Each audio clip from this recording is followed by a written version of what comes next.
Good morning.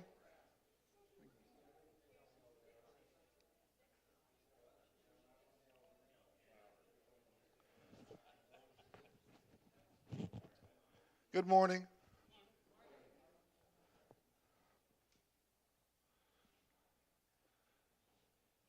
So last week we did most of the first chapter of John, and we'll try to finish through the end of chapter 2 today.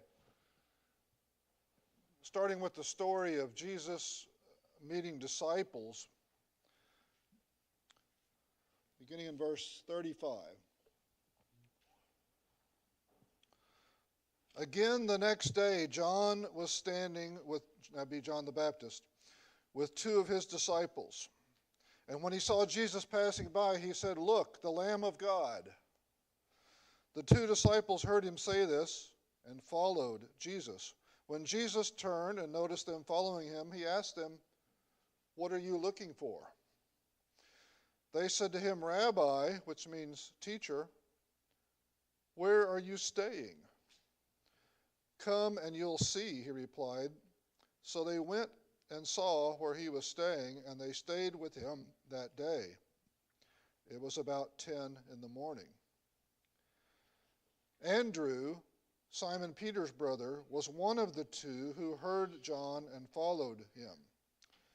He first found his own brother Simon and told him, "We have found the Messiah," which means anointed one. And he brought Simon to Jesus. When Jesus saw him, he said, "You are Simon, son of John. You will be called Cephas," which means rock. The next day he decided to leave for Galilee. Jesus found Philip and told him, "Follow me." Now Philip was from Bethsaida, the hometown of Andrew and Peter.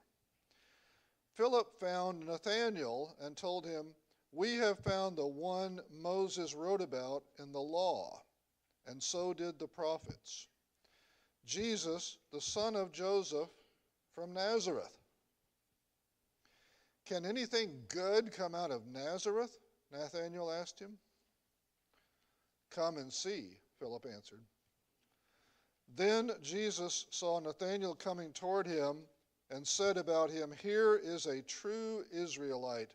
No deceit is in him." "How do you know me?" Nathanael asked. "Before Philip called you, when you were under the fig tree, I saw you," Jesus answered. "Rabbi," Nathanael replied, "you are the Son of God. You are the King of Israel." Jesus responded to him, "Do you believe only because I told you I saw you under the fig tree? You will see greater things than this." Then he said, "I assure you, you will see heaven opened and the angels of God ascending and descending on the Son of Man." Now, it's important to notice that this precedes the famous Galilean call of Simon, Peter, and Andrew, and James, and John, the fishermen. Because if we look, for example, in Matthew chapter 4, when you see them called, they're out fishing at the time, right? They're out fishing and they drop their nets. Jesus says, "Come, follow me," and they drop their nets and they come to follow Jesus. And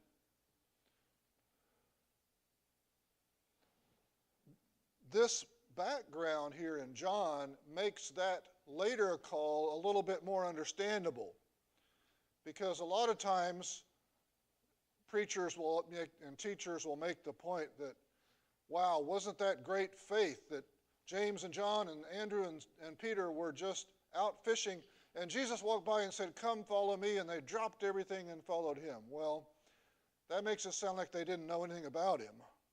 If they don't know anything about him, why should they drop everything and follow him? I mean, that's how religious cults get started. Are you supposed to, if somebody comes down Rugby Avenue and says, "Clark, come follow me," am I supposed to drop everything and go after him the rest of my life? Know nothing about him? So that's not the kind of faith we're called to have. That's a little bit of blind faith there. What John is revealing to us in background is actually They already knew Jesus. And how did they know Jesus? Because they had gone down to hear John the Baptist preach. And John the Baptist had pointed them towards Jesus and said, "That's the one I'm preparing you for. That's the Messiah." And then they went back to Galilee from down near Jerusalem and the Jordan. And later, Jesus said, "Follow me," and they dropped their nets and followed instantly. So it makes a lot more sense that way. So when you piece that all together, what does it really tell us in John here about Andrew and the other disciples in this story? What kind of people were they? Was it normal for someone who lived in Galilee to be all the way down across the Jordan from Jerusalem listening to John the Baptist? You've got to be pretty religiously devout to have heard that there's this powerful preacher, John the Baptist, and travel several days by foot and go and follow him for a while and soak up all of his teachings. So that also makes the call of the disciples later make more sense. These are not randomly chosen people that Jesus came up with to be his 12 disciples. They were religious people. They were devout people. Devout enough to where they would go down there and follow John the Baptist for a while. Okay, so that's the kind of people who were chosen to be the disciples. Not just Jesus is walking around and sees some fishermen and says, "Hey, start being my disciples."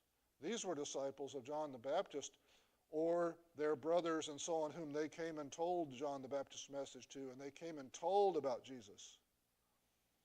So these are very faithful men to God. Now in John chapter 2, we have the first somewhat public miracle or sign. John always uses the word sign to emphasize that there was a purpose to these miracles. They were supposed to be a sign to the people who witnessed them for the purposes of their faith and for the purposes of getting them to listen to Jesus. Now, John chapter 2, verses 1 through 12. On the third day, a wedding took place in Cana of Galilee. Jesus' mother was there, and Jesus and his disciples were invited to the wedding as well. When the wine ran out, Jesus' mother told him, "They don't have any wine." "What has this concern of yours to do with me, woman?" Jesus asked. "My hour has not yet come." But his mother told the servants, "Do whatever he tells you." Now 6 stone water jars had been set there for Jewish purification. Each contained 20 or 30 gallons. "Fill the jars with water," Jesus told them, so they filled them to the brim. And then he said to them, "Now draw some out and take it to the chief servant." And they did. When the chief servant tasted the water after it had become wine, he did not know where it came from, though the servants who had drawn the water knew. He called the groom and told him, "Everybody sets out the fine wine first, and then, after people have drunk freely, the inferior. But you have kept the fine wine until now." Jesus performed this first sign in Cana of Galilee. He displayed his glory, and his disciples believed in him. After this, he went down to Capernaum together with his mother, his brothers, and his disciples, and they stayed there only a few days. So in this story, one thing that always jumps out to me about this story is a discussion I had years ago online with some people that was initiated by a Catholic priest, because the priest had actually had a woman in his congregation come to him, and she was having serious doubts about her faith because of this story. Why is that? Well, if you're reading from the NIV, they take something that seems a little difficult and cover it up by translation.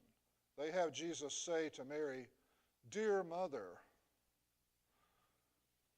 And scholars have noted there's only two problems with the two words "dear mother." One is the word "dear," because there's nothing in the Greek, there's no adjective in the Greek. And the other is the word "mother," because it's really the word "woman."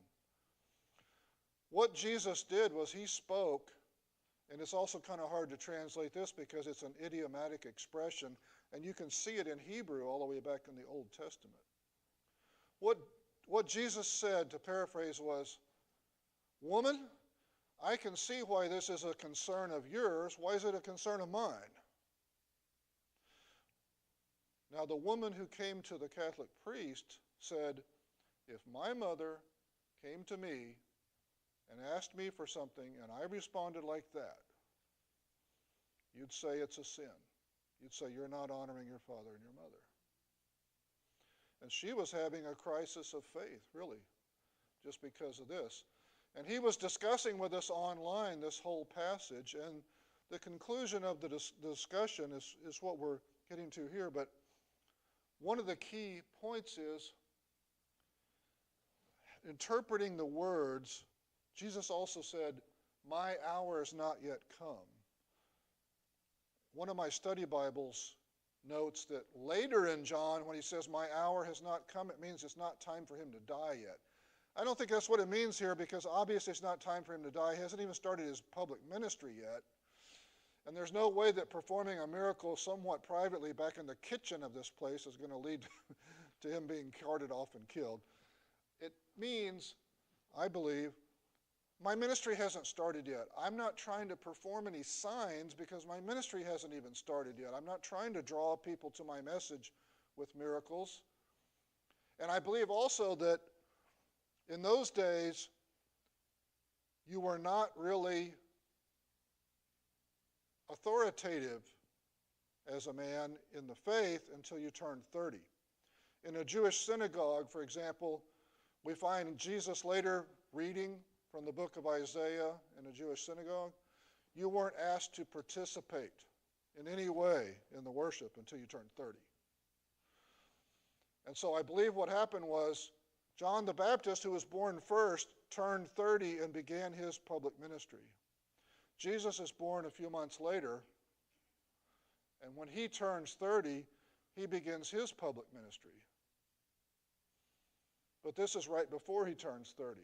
And so I think when he says to his mother, "My time has not yet come," he might be a few weeks away still from turning 30. It's not his time yet. He's not supposed to be doing his public ministry yet. And this is another little detail in the story. The water pots are made out of stone, it says.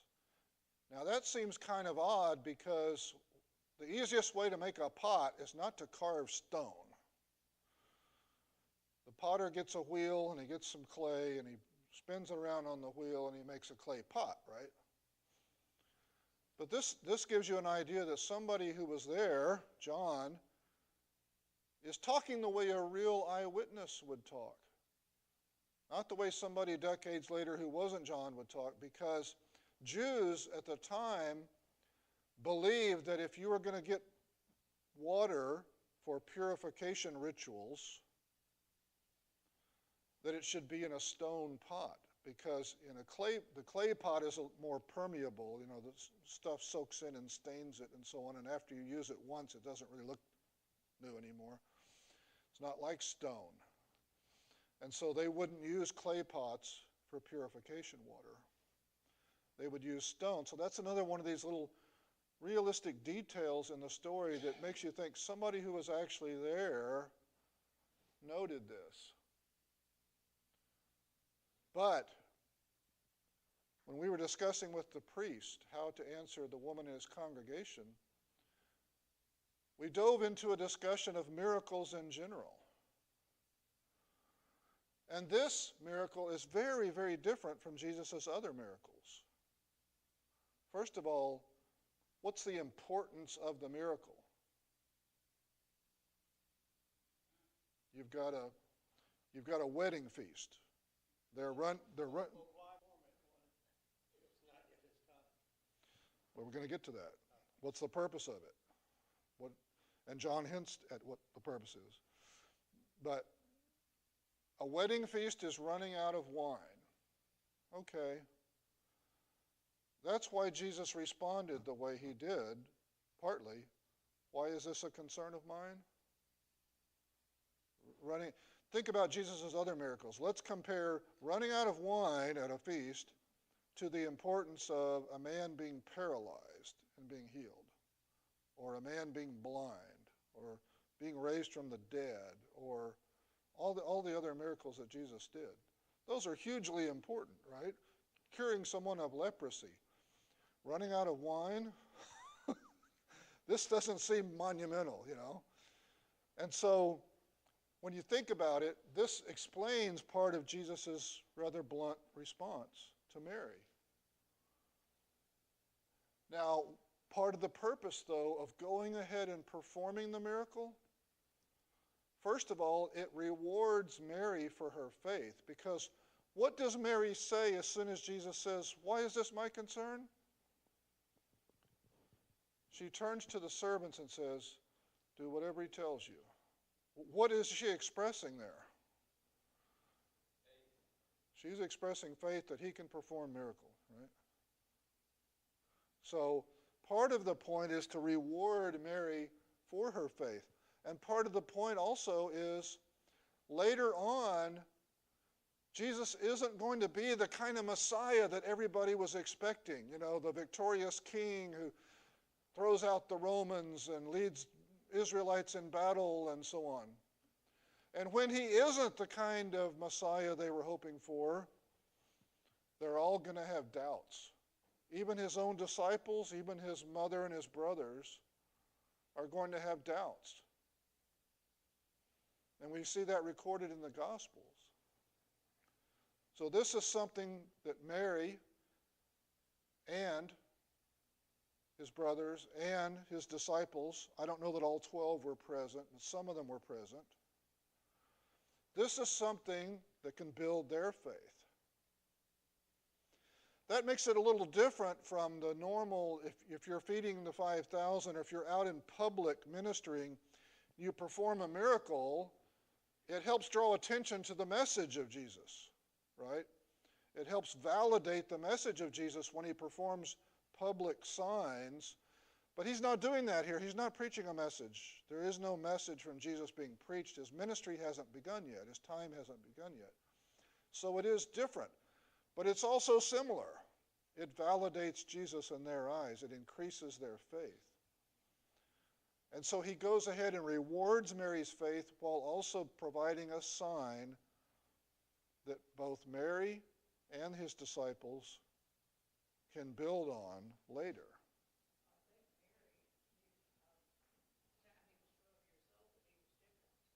Yeah.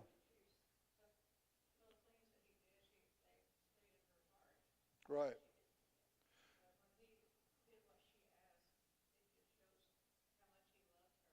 Right.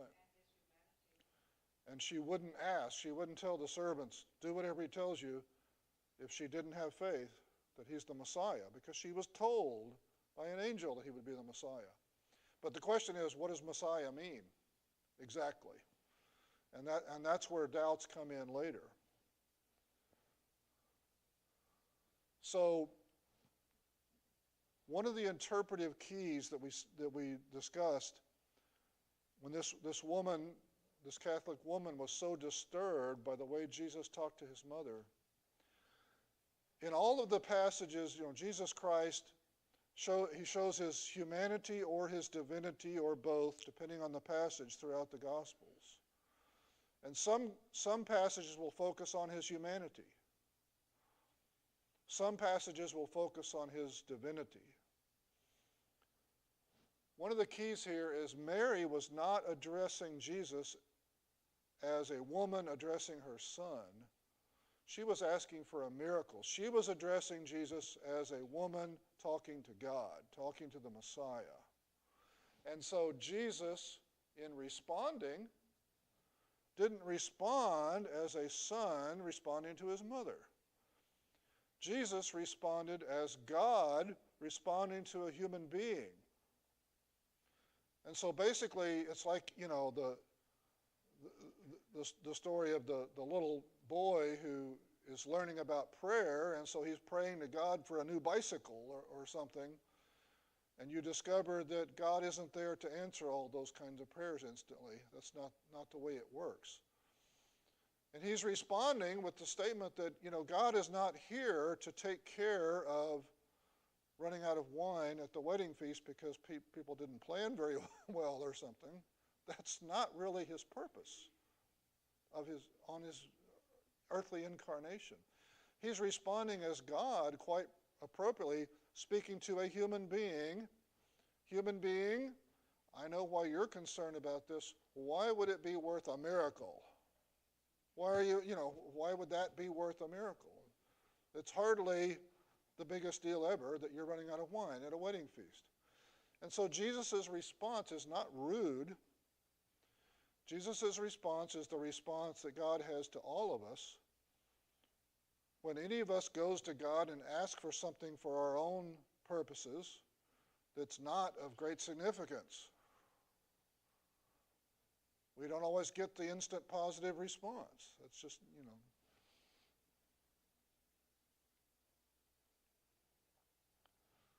But it is different because it doesn't benefit some big crowd of listeners to validate Jesus. It only validates Jesus as Messiah to this small group.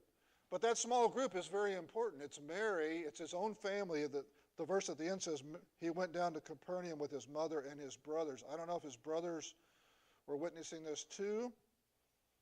But remember, they later doubted.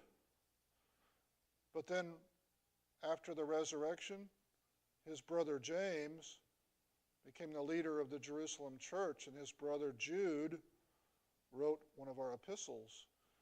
And so planting the seeds of faith in someone's mind is important. It's important for his mother so that she could follow him at the end and be there at the crucifixion and afterwards, as recorded in the Gospels and Acts. It's important to his brothers.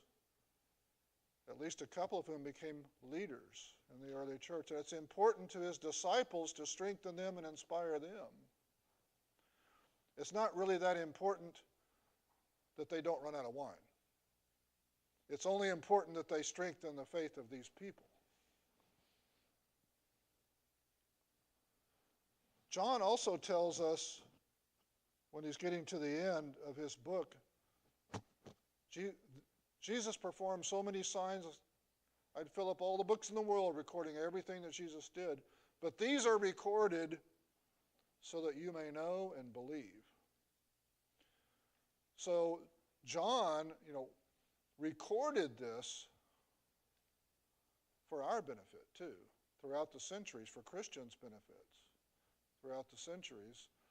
And at the time that Jesus did it, being that he's omniscient as God incarnate, I think he knew that John would record it and that it would be an inspiration for centuries.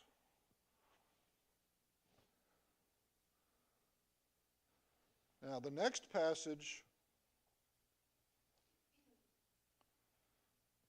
cleansing the temple. The Jewish Passover was near, so Jesus went up to Jerusalem. In the temple complex, he found people selling oxen, sheep, and doves. And he also found the money changers sitting there. So people who were required to bring sacrifices would come, and the money changers would make money changing coins into temple coins. And the people who sold animals for sacrifice could jack up their prices and make money off these people. And this was very obviously offensive to Jesus. After making a whip out of cords, he drove everyone out of the temple complex with their sheep and oxen. He also poured out the money changers' coins and overturned the tables. He told those who were selling doves, "Get these things out of here."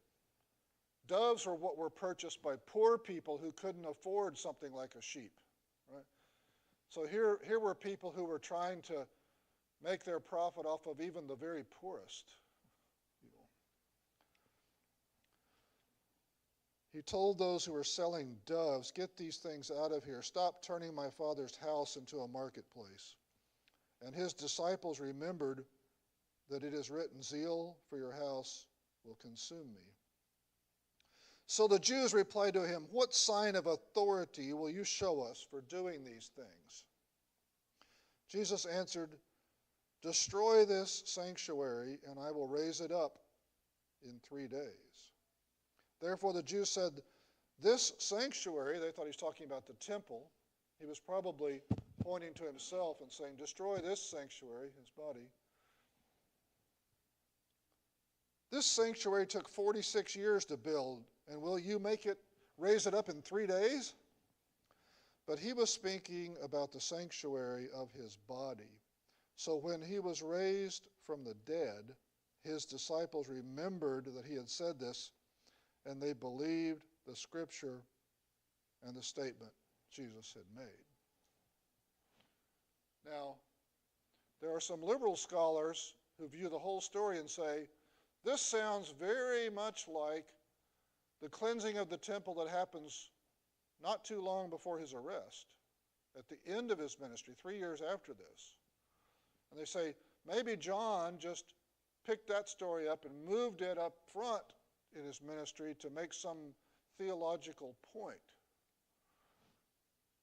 But there are lots of details that differ, because when you read those other accounts, where he came from right before and where he went to, Bethany right after, and so on, along with exact details of what he did, are different.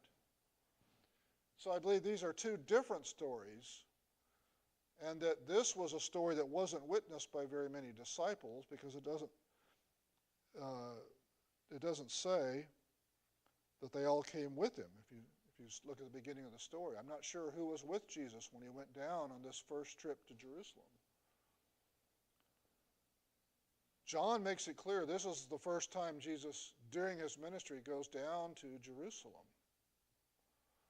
So I believe Jesus bookended his ministry, cleansing the temple, and then years later, the same things are still going on because there's money to be made.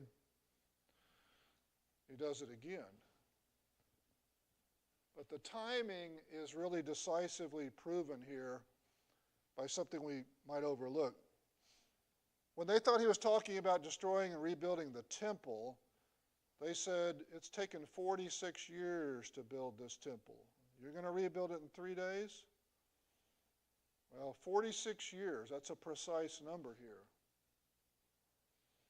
Now, according to the Jewish historian Josephus, one of his history books is called The Wars of the Jews. Herod the Great's temple rebuilding project began at a certain time in the reign of a Roman emperor that would place it today in our calendar late 20 BC or early 19 BC. Now, if you go forward 46 years from that starting date, there's different ways of counting among the Jews. Sometimes they count a partial year as a whole year, and so on. So there's a range of dates that you could end up with.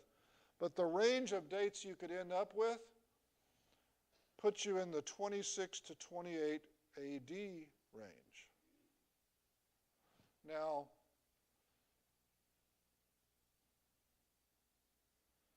'26 to 28 AD,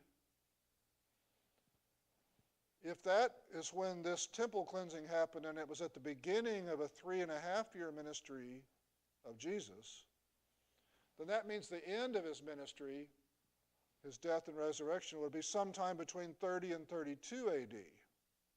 Now, we don't know the exact dates on Jesus' ministry, but 31 AD, for various reasons that line up with Pontius Pilate's reign and so on, is one of the best candidates we have for when Jesus finished his ministry. So 31 AD would fit right in with this early cleansing being between 26 and 28 AD. But 26 to 28 AD is not even a plausible date for Jesus' crucifixion and resurrection, for the end of his ministry, because of the various date hints that we get through the Gospels and we connect with Roman history. That's way too early. And so contrary to people guessing that somehow John's just repeating a later story, the eyewitness detail here is the Jews said, it's taken us 46 years, and they weren't finished yet. The rebuilding and decorating of the temple went on a few more years. But at that moment in time, they said, 46 years it's taken us to build this. You're going to rebuild it in 3 days? That number, 46 years, pins this down to the beginning of Jesus' ministry. So yes, this is a separate temple cleansing. It's not a repeat of the later one. So we'll pick up in a very famous chapter, John chapter 3, next week.